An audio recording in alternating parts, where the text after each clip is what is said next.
folks. Welcome back to Game Geeks. I'm your host, Emma Wiegel. And I'm your co-host, Kurt Wiegel. And today, we will be talking about ROOT the Roleplaying Game.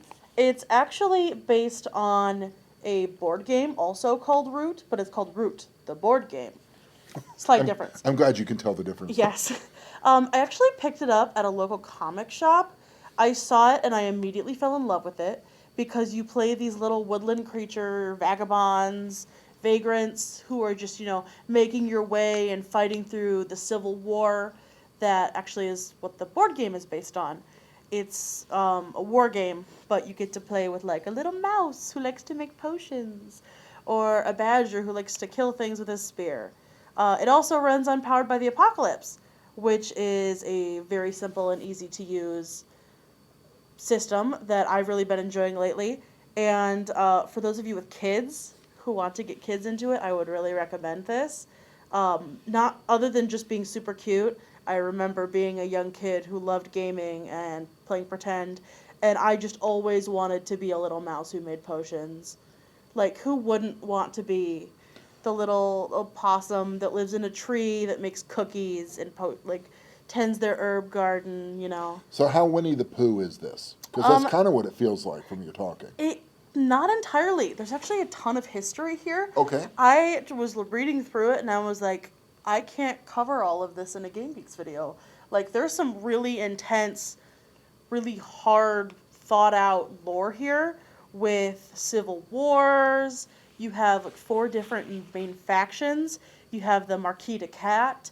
You have the Erie dynasties. I want to jump in on the Marquis de Cat. That feels a lot like the Marquis de Carabas, which this is me getting to flex my I'm a nerd muscles, which is the proper name of the Puss in Boots character. Yes.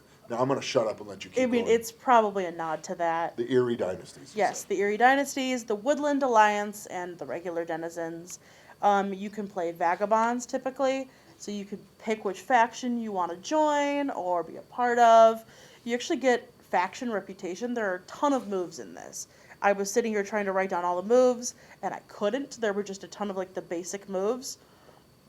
But the faction reputation is a really cool one because you start at 0 and you can gain or lose notoriety and prestige based on, actions that you do.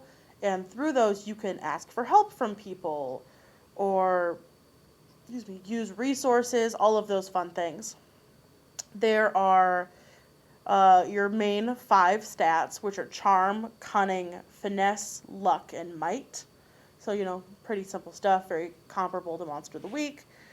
You can use all of your basic moves to attempt a roguish feat, figure someone out, trust fate, wreck something, do all of the fun things that you might want to do as a little badger that lives in the forest.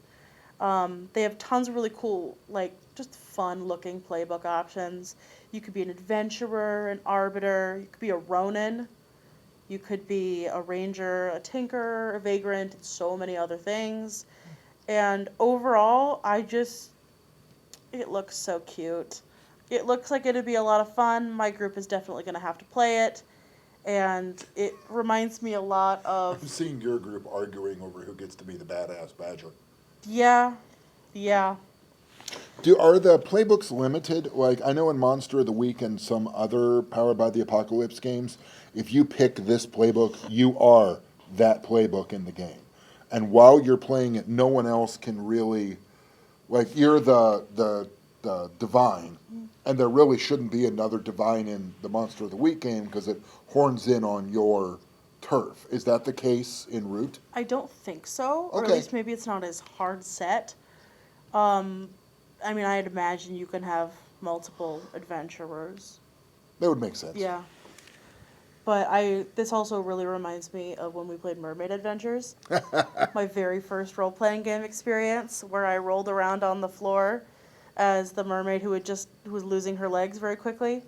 And I can just see people having so much fun with kids and other families as, being the bird today, or can I be a beaver who's a tinkerer? That's a good idea. Just fun little, it's goofy fun that can also turn really serious with some of the very dark lore. it looks like an all-around great game. And, you know, clearly getting kids involved in gaming is something that we both feel pretty strongly Yes.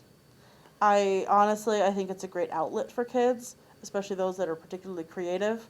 And it's so much fun to do it when you're with family. Yeah. All right. Well, thank you very much for Game Geeks. I'm your co-host, Kurt Wiegel. I'm your co-host, Emma Wiegel. Good day and good gaming.